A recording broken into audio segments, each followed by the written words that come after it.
우리는 하나님의 가족입니다. 1997년 1월 1일부로 도로교통법이 개정되어서 운전면허 시험이 대폭 어려워졌습니다.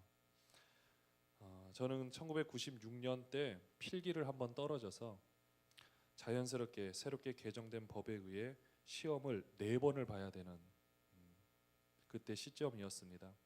그 당시 학원에서 시험 보는 제도로 바뀌어져서 이제 기능 시험을 먼저 보는, 학과를 먼저 보는 것이 아니라 기능을 먼저 보는 제도로 잠깐 바뀌어졌습니다. 그래서 학원에서 시험을 봤는데, 그래도 학원에서 시험을 봤는지 그래도 열심히 연습해가지고 100점으로 통과를 하게 되었습니다. 100점으로 통과는 했는데 컴퓨터 시스템 가운데 어떤 표시가 나타났냐? 검정 중. 이것이 원래 합격이라고 딱 불이 들어오면서 통과가 되어야 끝이 나는데, 저는 검정 중이란 말이 계속 뜨는 바람에 합격은 되었지만 가지도 못하고 거기에 앉아서 진술서를 쓰고 경찰 와가지고 조사하고 담당 조사관이 와서 그 모습을 보고 이렇게 진술서를 그 사람이 써가지고 겨우 2시간 반이 지나서야 겨우 합격을 하게 되었습니다.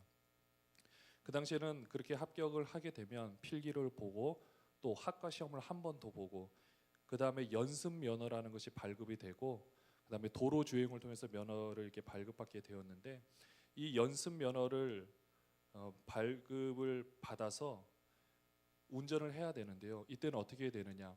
혼자 운전하면 무면허가 됩니다. 근데 옆에 운전 경력 2년 이상 되는 사람이 함께 동승을 하면 제가 가진 그 연습 면허가 운전 면허로서의 자격을 발휘하게 됩니다. 기간은 6개월입니다. 그러니까 6개월 동안 도로 주행 시험을 합격하면은 통과가 되는데, 저는 이때 이것을 경험하게 되었습니다. 옆에 누군가, 그러니까 아버지라든지 그 경력 2년 이상 경력이 되는 사람이 있으면 제가 운전면허 자격자가 되고, 만약에 그 사람이 없게 되면 저는 운전면허 무자격자, 운전면허를 가지고 있지 않은 사람으로 이렇게 되는 것을 경험하게 되었습니다. 옆에 누가 있느냐에 따라서 제가 자격이 있는 사람과 자격이 없는 사람으로 바뀌어지는 것을 동시에 경험해 보게 되었습니다. 오늘 말씀 제목이 무자격자 의식입니다. 오늘 말씀에는 두 사람이 등장을 하는데요. 두 사람이 기도하러 성전에 올라갔습니다. 여러분들이 한 사람은 잘 아시는 대로 바리새인이고 한 사람은 세리입니다. 여러분들은 바리새인하고 세리하면 솔직히 여러분의 입장에서는 누가 더 나쁜 사람으로 보이니까 대부분은 바리새인들이 더 나쁜 사람처럼 보입니다. 왜냐?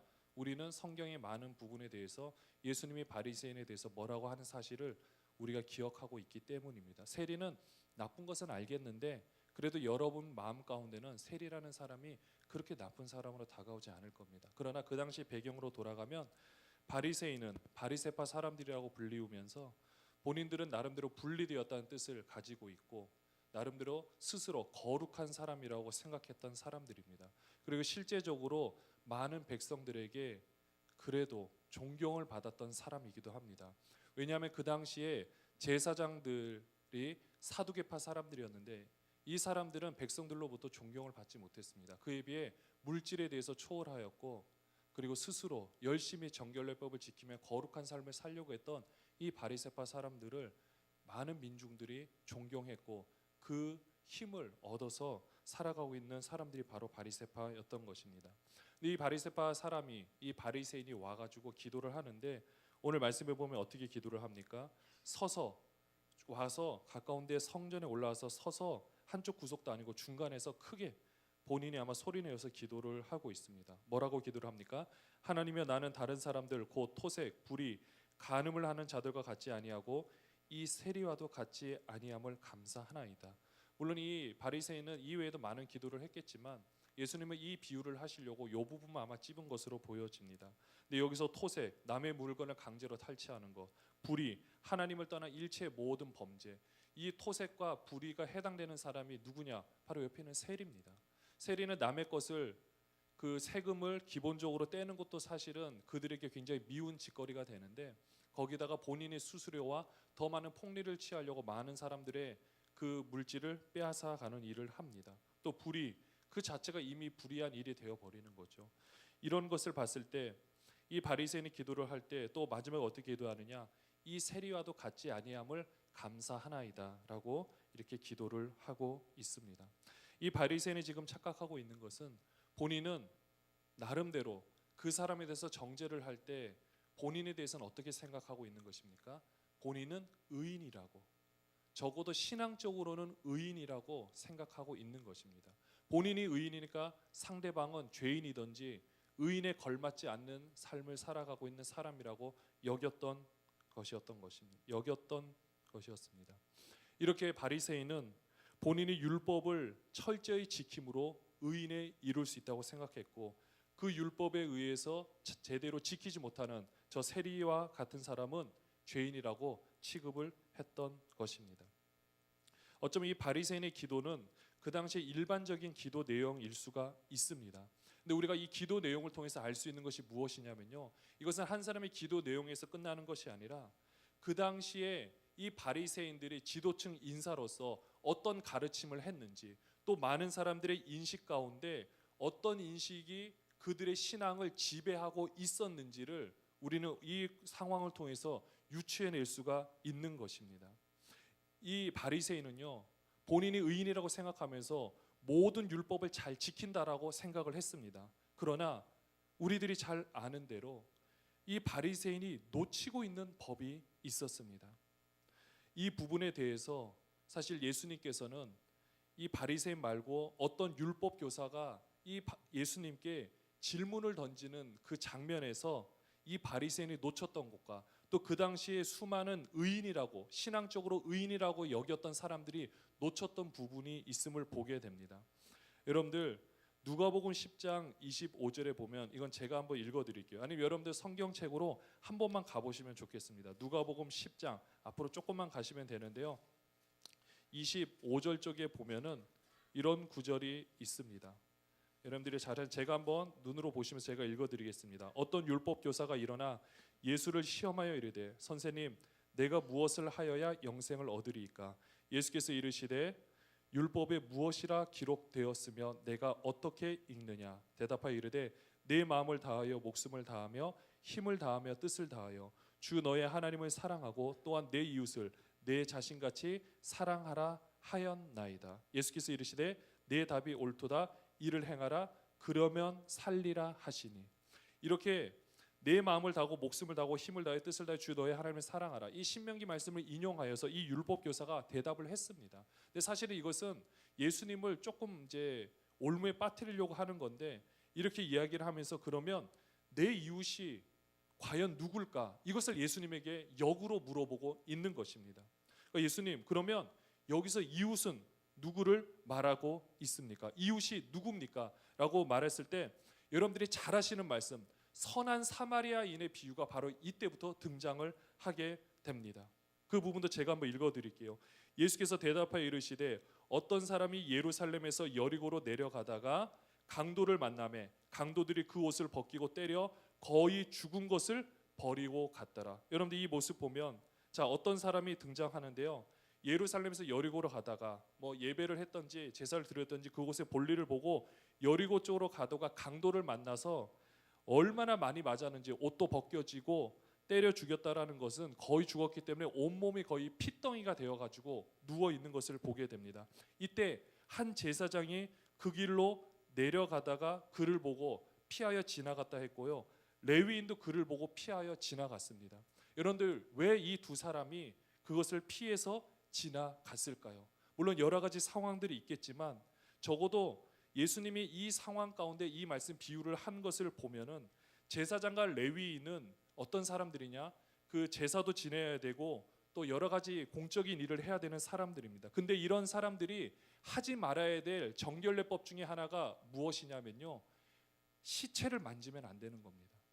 지금 거의 때려 죽은 사람은, 이 사람은 누가 봐도 거의 시체처럼 보이는 거예요. 피가 막 흥건하고 이렇게 되어 있으니까 나름대로 제사장과 레위인은 하나님을 섬겨야 된다라는 명목 아래 그 사람을 봤지만 그것을 해야 되니까 지나간 것으로 보여집니다. 그런데 우리가 잘 아는 대로 33절에 보면, 어떤 사마리아 사람은 여행하는 중에 거기에 이르러서 그를 보고 불쌍히 여겨 가까이 가서 기름과 포도주를 그 상처에 붓고 싸매고 자기 짐승에 태워 주막으로 데리고 가서 돌보아 주고 오히려 데나리온 둘을 주면서 내가 어디를 갔다 와야 되니까 이 사람을 돌봐주라. 더 비용이 들어가면 내가 돌봐주겠다라고 말하면서 이 율법사에게 물어봅니다. 그러면은 이 거의 죽을 뻔한 사람에게 있어서 이웃은 누구냐라고 얘기를 하니까 이 율법사가 어쩔 수 없이 자비를 베푼 자나이다. 사실 이 율법사 입에서요, 사마리아인이 그런 옳은 일을 했다라고 입술로 고백하는 것은 여러분들 죽기보다도 더 싫은 행위였던 것입니다. 우리는 별로 그렇게 가슴에 안 와닿지 이 당시 상황에서는 그랬습니다. 결국 누가 이웃입니까? 우리의 도움이 필요로 하는 사람이 이웃이라고 분명히 말씀해 주고 있습니다. 그렇기 때문에 이 당시에 바리새인들과 이런 율법사들에게 내 이웃을 내 몸과 같이 사랑하라는 것은 그런 율법, 그러니까 여기서도 보면 사마리아인도 마찬가지겠지만 율법을 지키고 싶어도 몰라서 지키지 못하는 사람, 또는 그런 모든 것에서 가난하거나 질병 가운데서 고통당하고 있어서 하나님을 알지 못하는 모든 사람들조차도 다 이웃이기에 그들에게 바른 신앙을 전하고 그들에게 옳은 예수를 믿게 하고 하는 모든 것들이 이웃사랑에 들어가서 그것을 먼저 하라라고 말씀해 주고 있는 것입니다. 다시 말씀으로 오늘 돌아가면요, 이 지금 바리새인이 기도를 할 때 정말로 그 모든 율법을 지키는 그 마음 가운데 하나님을 사랑하는 마음으로 율법을 지킨다라면 여러분들 그 세리와, 사실 세리는 정말로 그 당시 정말로 나쁜 사람은 맞습니다. 정말로 나쁜 사람이에요. 그런 나쁜 사람이라 할지라도 그 사람을 바라볼 때 저 사람과 나는 같지 않다, 저 사람과 나는 달라서 그래도 감사하다라고 고백하는 것이 아니라 저 사람을, 그 세리를 불쌍히 여기는 마음이 불을 듯이 일어나는 것이 진정한 의인의 모습이고 의인의 삶이라는 것을 우리에게 말씀해 주고 있는 것입니다. 우리는 이 바리새인이 기도를 하는 모습을 보면서 여러분들은 어떤 생각이 드십니까? 어쩌면 이것이 우리가 하는 기도의 내용인지도 모릅니다. 물론 우리는 이렇게 기도하지는 않습니다. 여러분들이 기도할 때 나는 저 사람과 저 집사님, 저 성도님과 같은 삶을 살지 않아서 감사합니다 라고 기도하시는 분 아마 거의 없을 겁니다. 그러나 우리의 삶 가운데 또 우리가 생활을 하다 보면 나와 다른 어떤 사람의 모습, 특별히 신앙이 다른 모습을 보고 그 사람을 정죄할 때는 우리도 이 바리새인과 같은 모습이 계속해서 나오고 있는지도 모릅니다. 그렇지 않습니까? 나와 다를 뿐인데, 생각이 다르고 환경이 다르고 여건이 다를 뿐인데 내가 하는 대로 하지 않는다라고 해서 그 사람을 정죄하고 있는 우리의 모습, 어쩌면 이것이 바리새인의 모습인지도 모르는 것입니다. 여러분들 요즘에 이제 이제 목장 편성을 하고 이렇게 준비를 하는 과정 가운데 있을 때 사실 이제 저희 교구에서도 제가 이제 한 분을 목자로 세우고 싶은 마음이 있어서 여러 가지 조건이 되고 해서 한번 세우려고, 남자분인데 열심히 노력을 한번 이렇게 말씀드리고 해봤습니다. 근데 이분이 상황이 어떠냐면은 아침에 정말로 일찍이 가야 됩니다. 인천까지 출근을 하다 보니까 한 2시간 정도 가야 되고요. 그러다 보니까 또 일찍 7시까지 가셔야 되더라고요. 그러면 5시에는 출발을 하셔야 되니까 새벽 기도에 나오고 싶어도 못 나오시고, 그렇게 또 늦게 끝나시고, 가끔은 당직으로 주일날 비상근무로 서야 될 때가 있는 것을 봤습니다. 근데 이분이 하시는 말이 사실 전 되게 마음이 안타까웠습니다. 이렇게 하시면 다 됩니다. 근데 목사님, 전 너무 부족합니다. 주일도 이렇게 다들 잘 지키는데 한 번씩 제가 빠져야 될 때도 있고요. 제가 새벽 기도도 나와야 되는데 나오지 못하고요. 너무 부족합니다. 너무 죄송합니다. 근데 제가 볼 때는요, 솔직하게 부족한 것은 직장 일을 다니는 것뿐이지 사실 그것도 부족한 것은 아니겠죠. 직장이 바쁘고 출퇴근 거리가 멀고 일의 특성상 중간에 시간을 내는 것이 힘들어서 목원들을 체크하기가 어렵다라는 것입니다. 그래서 본인은 하기 힘들어서 너무 죄송하다라고 말씀하고 있는 것을 제가 들으면서 마음 한켠에는 참 안타까운 마음들도 들고 굉장히 저도 부끄러운 생각이 들었습니다. 만약 여러분들 이런 분에게 우리가 혹시라도 특별한 일을 하지 않고 새벽 기도를 나오시는 분이 나는 저런 그 집사님과 같지 않아서 감사합니다라고 기도하는 게 말이 됩니까? 안 됩니까? 말이 되지 않는 것입니다. 어쩌면 오늘의 기도가 이 바리새인과 세리의 기도, 그리고 그 모습을 보면서 바라보는 우리의 모습이 혹시 이와 같지는 않습니까? 이런 안타까운 모습을 이렇게 보면서 우리는 정말 우리가 이렇게 지금 존재하고 있는 것만으로도 얼마나 귀하고 감사하고, 정말 우리는 아무런 사실 자격이 없는 존재지만 하나님께서 이렇게 우리를 각 직분과 모든 것을 세워주신 것이 얼마나 귀하고 감사한지 모른다라는 것입니다.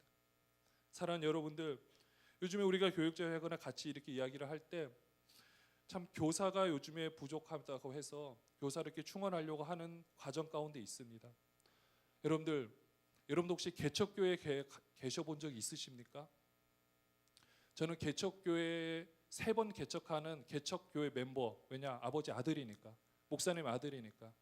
여러분들 교사 저는 중1 때부터 하게 되었습니다. 왜냐 교사가 없으니까. 제 동생 초등학교 3학년 때부터 반주했습니다. 왜냐 할 사람이 없으니까. 처음에 그렇게 지하에서 시작해서 1년 만에 이제 올라가는 그런 과정 가운데서 사실 너무 감사하고 재밌었고요. 어떤 생각이 들었냐면, 제가 그런 개척하면서 조금씩 지내오면서 성장하면서 느낀 것이 무엇이냐, 여러분들이 신일교회에 있어서 부족한 것이 없다고 느낄지 모르겠지만 어떤 교회에 가면 정말 교사가 하고 싶은데 아이들이 없어서 교사를 못하는 경우가 너무 많습니다. 정말로 하고 싶고 섬기고 싶고 사랑하고 주고 싶은데 할 수 없는 환경이 너무나도 많다라는 겁니다. 근데 우리는 다 갖춰져 있는데 할 사람이 없다라고 하는 상황이 있습니다. 여러분들, 우리가 그러면은 그렇게 요청을 하는데 하지 않고 있다, 우리가 자격이 되기 때문에 그렇습니까? 아니면 자격이 넘치니까 이 모든 것을 안 해도 된다고 생각하십니까? 여러분들 그렇지 않습니다. 정말로 하고 싶어도 못하는 사람도 많고, 주일학교가 없어서 눈물 흘려 기도하는데 그것이 안 되고 은퇴를 해야 되는 목사님들도 계시고, 또 그 환경 가운데 있는 사람들도 분명히 있습니다. 우리가 그 사람들을 보지 못했을 뿐인 거죠. 오늘 이렇게 바리새인이 이런 모습 가운데 기도를 할 때 여러분들 한편에 등장하는 사람이 바로 세리입니다. 세리는요 어떻게 기도를 하느냐, 멀리 서서 가까이 쓸 수도 없습니다. 감히 눈을 들어 하늘을 쳐다보지도 못하고 다만 가슴을 치며 이르되 하나님이여 불쌍히 여기소서, 나는 죄인으로소이다. 이 세리는 본인이 기도를 할 수 있는 자격조차 없다고 생각하고 있습니다. 멀리 서 있습니다. 눈을 들지도 못합니다. 그리고 가슴을 치며 고백합니다. 하나님이여 불쌍히 여기소서. 자신을 불쌍히 여겨야 할 존재로 자신을 보고 있는 것입니다. 이때 예수님께서도 분명히 말씀해 주시지만 누가 의롭다함을 받았다고 말씀을 하고 있습니까? 바리새인입니까? 아닙니다. 세리입니다. 본인이 전혀 자격이 없다라고 여겼을 때 하나님께서 그 세리의 마음 가운데 역사하여 주셔서 그를 의인이라고 칭하여 주신 것입니다. 여러분들 그 당시에는요 2가지 부류의 사람이 있습니다. 본인이 의인이라고 생각하는 죄인과 본인이 죄인이라고 생각하는 죄인, 딱 2부류입니다. 다 죄인입니다. 의인이 없습니다. 근데 내가 신앙적으로 의인이라 생각하고 착각할 뿐이지 그런 사람은 없었던 것입니다. 이런 상황에서 하나님께서는 그 무자격자라고 여기고 있는 그 세리에게 은혜를 베풀어 주셔서 그를 의인으로 삼아 주셨던 모습을 우리는 볼 수가 있습니다. 사랑하는 여러분들, 우리는 어느 편에 속해져 있습니까? 우리는 바리새인의 편에 속해서 남들을 다 정죄하고 그것들을 바라보면서 내 할 것만 하면은 다 된다고, 나는 의인이라고 이렇게 생각하십니까? 아니면 내 주위에 있는 모든 사람들을 바라보면서 나는 아무런 자격 조건이 없지만 그 자격 조건이 없는 사람들을 더 많이 사랑하지 못해서, 저 사람을 내가 더 품지 못해서, 내가 이렇게 하지 못해서 계속 실패하지만 그래도 돌이키려고 정말 노력하지만 잘 안 돼서 또 실패하지만 그래도 하나님 앞에서 은혜를 달라고 기도하는 입장에 서 계십니까? 여기 앉아 계신 모든 분들은 이런 무자격자, 세리가 이렇게 기도하는 것처럼 이런 무자격자 의식을 가지고 기도하시는 여러분들의 시기를 소원합니다. 또 삶 가운데서도 내가 누군가를 정죄하고 싶거나 누군가가 잘못되어서 뭔가 말하고 싶다면 먼저 내 자신이 내가 자격이 없는데 이렇게 말할 수 있을까라고 먼저 고백하시면서 그들을 대하는 여러분들이 되시기를 소원합니다. 기도뿐만 아니라 우리의 삶 가운데서도 사실 우리가 이 자리에 존재할 수 있는 것이 정말 우리 힘으로 어떻게 가능하겠습니까? 그저 하나님께서 세워주셔서 우리가 이 자리에 있을 수 있는 건데, 또 우리가 맡고 있는 직분도 하나님께서 세워주셔서 우리가 맡고 있을 수가 있는데 우리가 그 자리에서 해야 될 것이 무엇이겠습니까? 무자격자이지만 하나님께서 나를 자격 있는 자로 세워주셨기 때문에 그 자격에 걸맞는 삶을 살아가고 그 자격에 걸맞는 봉사를 함으로 인하여서 우리가 그 하나님께 그 은혜를 받은 은혜를 다시 한번 돌려드리는 우리 귀한 여러분들 되시기를 주님의 이름으로 축원합니다. 기도하겠습니다.